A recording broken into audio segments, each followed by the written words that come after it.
the seasonality of uranium equities, it tends to follow end user demand, so that being utility buying patterns. The late spring and the summer are typically a quiet time for utilities, with most of the buying interest picking up into August, into the World Nuclear Association Symposium, which is in early September. It was actually just last week. And then the equities generally continue to accelerate through the fall and into the winter.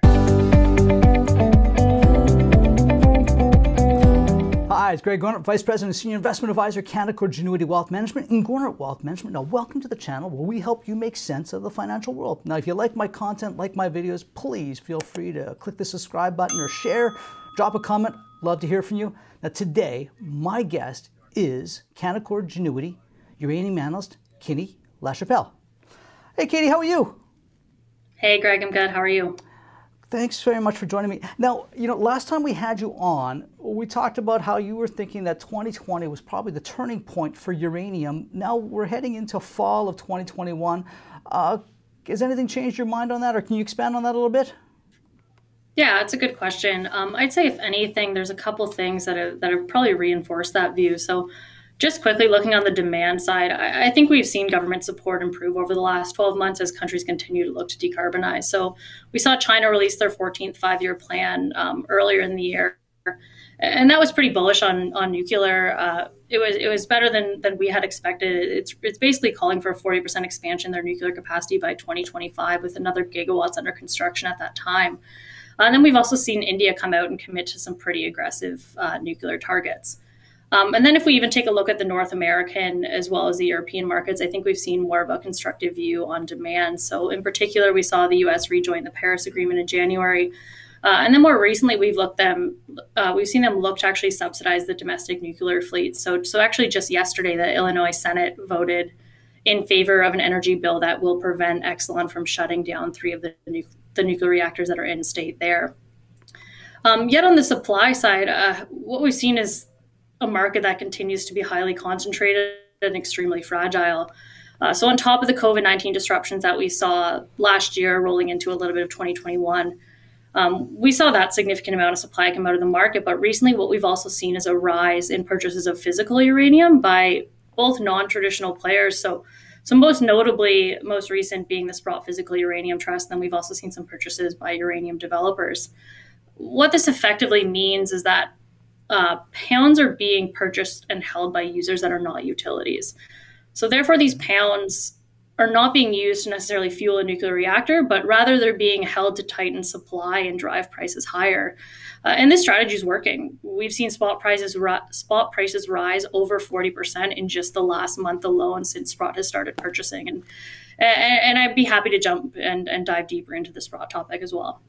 Yeah, let's talk a little bit more about that, because I mean that's a 40% increase just over the past month. That's a huge rise in prices. Now, why don't we talk a little bit more about just how that's playing out in the marketplace? Yeah, so just as some background for viewers, so the Sprott Physical Uranium Trust is the newly formed version of Uranium Participation Corp. So the goal of the trust is similar to its predecessor in UPC in that it buys and holds uranium to provide investors with exposure to movements in spot price. There's really one primary difference between UPC and Sprott, and this is the fact that under the new trust format of the Sprott Physical Uranium Trust, the company can initiate an ATM program. So rather than going to market, issuing shares, and going ahead and sort of doing a large one-time purchase of physical, Sprott is constantly issuing units and raising cash to purchase uranium. So this is adding a constant bid to a very thinly traded market. For context, on August 17th, Sprott launched a US $300 million ATM program. In the last 4 weeks alone, they've sold nearly all of these units, and they've purchased over 6.6 million pounds of uranium. They've essentially been purchasing in the spot market every single day. And as a result, we've seen the spot price for uranium rise over 40% in just a month. So the spot price right now is around $44 a pound. This is the highest level since 2013, and this move in Sprott prices has really been what's driving the rally in the equities over the course of the last month. And then just looking forward, it doesn't look like Sprott's slowing down anytime soon. They just upsized the ATM to 1.3 billion. So this adds an additional 1 billion in units and purchasing power. And because Sprott, the physical trust, continues to trade at a substantial premium to its NAV, it's pretty well positioned to buy pounds well above the current spot price, which would drive further upward pressure on prices. Yeah, no, I mean, that's an interesting point. And you're talking about the uranium equities. You just put out an update and you said seasonality, and you were asking, is this the calm before the storm? What are we seeing in the market? Can you expand on that just a bit? Yeah, so definitely. When we published that note, it was just a couple of weeks ago. Most of the equities had traded down to somewhat flat over the summer. And this was before Sprott had stepped in. The key point that I wanted to get across with that note was that this was sort of normal and somewhat expected, especially in an environment where the price of uranium wasn't doing a whole lot over the summer. The seasonality of uranium equities, it tends to follow end user demand, so that being utility buying patterns. The late spring and the summer are typically a quiet time for utilities, with most of the buying interest picking up into August, into the World Nuclear Association Symposium, which is in early September. It was actually just last week. And then the equities generally continue to accelerate through the fall and into the winter. If you were just to Google even a seasonality chart for a company such as Cameco, you can see that October through December have typically been very, very strong for the uranium equities. So what we're seeing now is actually strength in the equities a little bit earlier, and that's being driven by Sprott. But I do think we could see some seasonality accelerate into year end as well. Yeah, can we talk about maybe some of the other drivers that might be pushing equities towards year end here? Yeah, so I'd say there's a couple things that could be positive towards year end. The first and sort of the big one would be continued purchasing by Sprott. So the Physical Uranium Trust is going to continue to purchase, in my opinion. I think they're going to continue to squeeze the market, and we'll continue to see a rally in the spot price, at least in the near term. Second would be a potential re-entrance of utilities into the term market in a significant way, which in my mind underpins fundamental demand. The utilities have been somewhat quiet, but just to be clear, we've been advocating for some time at Canaccord that the uranium price needs to be higher to incentivize mine restarts as well as new production. Pricing over the last decade has been nowhere near sustainable. Up until just a month ago, pricing was around $30 a pound. Mm-hmm. But we are starting to see pricing get a little bit more to sustainable levels now. And the real question, I guess, is how sustainable is this rise in prices, and how and when will utilities react to the rising price?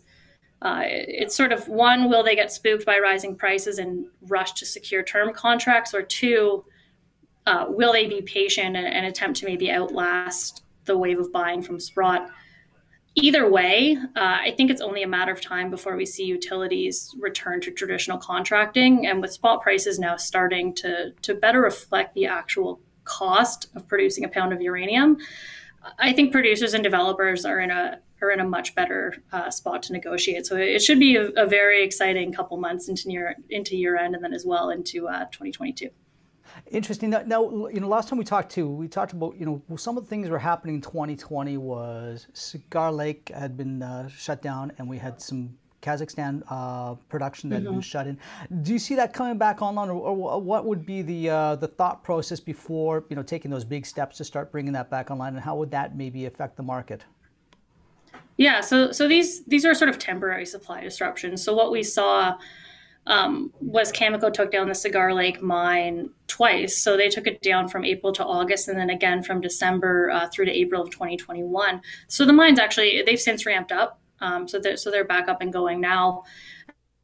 But the one thing that I would note is they need to make up for lost production. Mm-hmm. So as a result, Cameco will be an active purchaser in the spot market over the remainder of this year. They've only purchased about 4 million pounds to date this year. That was disclosed in their last quarterly earnings. But they've guided to 11 to 13 million pounds of total purchases. So they still have quite a substantial amount of purchasing remaining. And then in terms of Kazatomprom, whose operations are also back up and running, they've had some ongoing impacts for COVID due to sort of mine development as well as some supply chain issues. So their production is actually currently tracking below their full year guidance. So Kazatomprom has also come out and said that they're likely to be active in the spot market into year end. And that would be a function to make up for some of that lost production as well as shore up inventory levels. So overall, we've got... go ahead. Oh, I was just going to sort of summarize. Overall, we have Cameco, Kazatomprom, as well as the Sprott Physical Uranium Trust, all competing for the same material in a rising price environment. So that's a pretty interesting dynamic into year end. Yeah, that's what I was going to comment on. I mean, that's in fact, the shutdowns that we had earlier last year and earlier in this year are actually probably, bullish for the price if they're going to have to buy it on the spot market, which usually you don't see happening. Interesting. Now, just as we wrap things up right now, any other catalysts that you see going towards year end? We've got seasonality, looks like behind us. We've got strong buying, and it looks like some of the producers are actually going to be doing buying in the spot market as well. What do you see next, or what things do we have to watch out for? Yeah, we could see any positive momentum just coming out of as well changing government policies or any announcements from that perspective. We just had the World Nuclear Association Symposium last week, and I think one of the key highlights of that was they were emphasizing the role that nuclear will play in meeting global climate change goals. And the UN meeting is coming up, and it'll just be interesting to see where nuclear sits in those discussions. And I think we'll need nuclear to work sort of alongside renewable sources in meeting these climate change goals. So having governments work together, whether that's ongoing research and development or looking at ways to fast track sort of the approval of new technologies such as small modular reactors will be really interesting. So any commentary there will also be a good catalyst for uranium. Well, hey, thanks for taking the time to join me. Please come back in. It's always great to have you. Katie, Lachapelle. Don't forget to check out my webpage, ggoernert.com. Take a look around.